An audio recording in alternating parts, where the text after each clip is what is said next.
पलनी तमिलनाडु में, वहां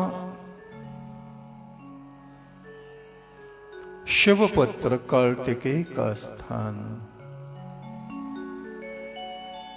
वहां एक सिद्ध पुरुष वे बोगानाथ, उन्होंने अपने अन्न को सूक्ष्म बनाया, भोजन को सूक्ष्म बनाया। प्रतिदिन वो उपवास से रहते, प्रतिदिन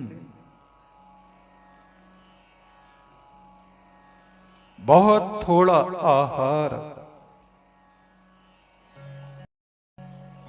वनस्पति विज्ञान पर उन्होंने बहुत गहन शोध किया। उन्होंने देखा जिन वनस्पति को, अन्न को, गेहूं, चावल, जौ, इनको हम मनुष्य जो खाते हैं, कुछ में पृथ्वी तत्व की प्रधानता है, जैसे गेहूं, चावल, दालें। इनको खाते रहने से हमारी स्थूलता, शरीर में आलस, प्रमाद, तमस अधिक बढ़ता है। आप भोजन करो, एकदम से आलस आएगा, नींद आएगी।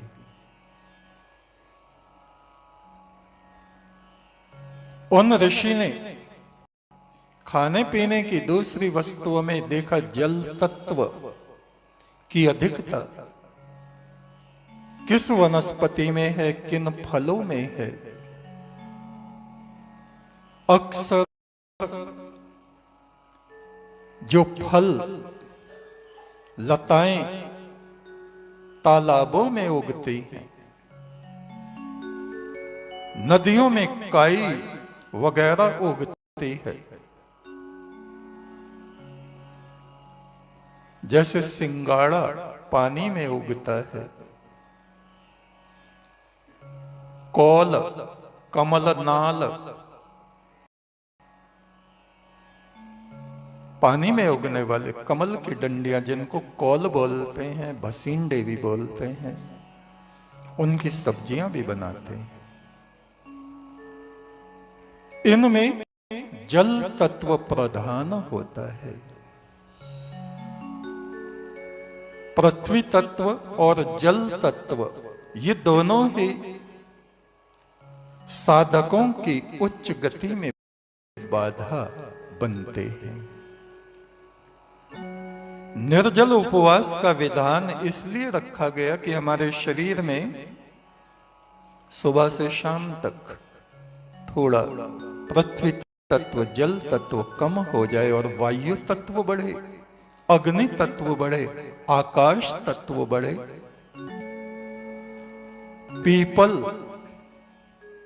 पीपल में ऑक्सीजन की मात्रा बहुत अधिक रहती है, उसको वायु तत्व प्रधान वनस्पति माना जाता है।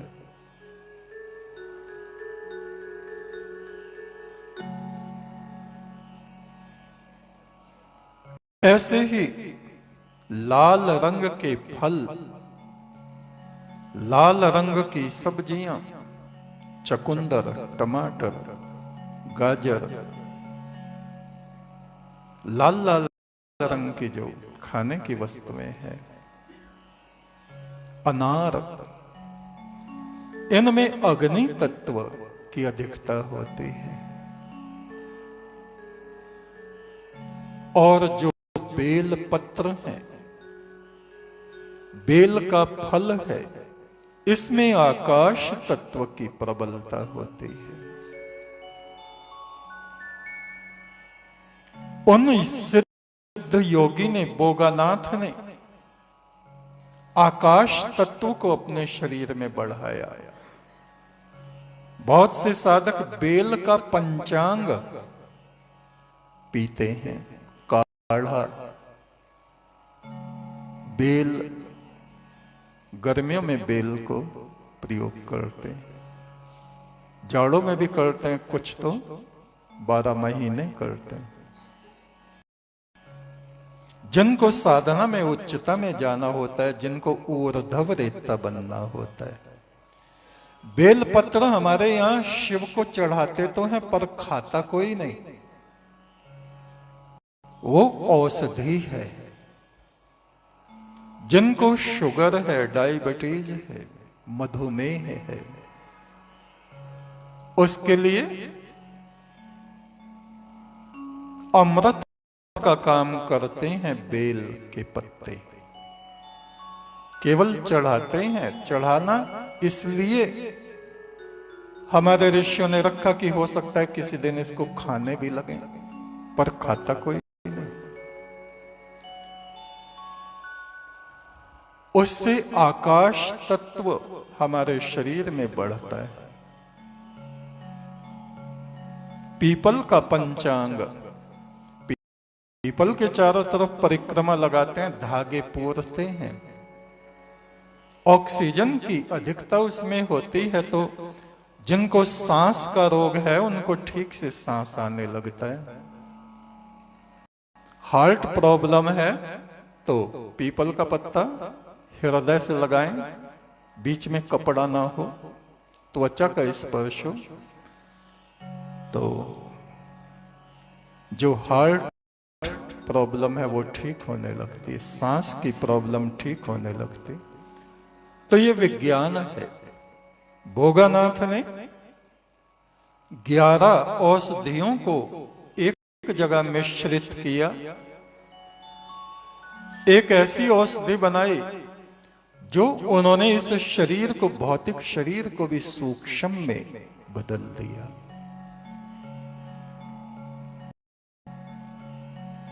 उस औषधि को उन्होंने खाया, उस औषधि का नाम वहां की भाषा में मुप्पू, मुप्पू। ये आम लोगों के लिए ये नहीं है, जो साधना में जीवित अवस्था में अपने जीवन काल में ब्रह्म तत्व का अनुभव करना चाहते हैं, उनके लिए उन्होंने ये औषधि विज्ञान निकाला। इतने सूक्ष्म वो हो गए कि भौतिक शरीर भी उनका सूक्ष्म में परिवर्तित हो गया और लोकांतरों में विचरण करने लगे।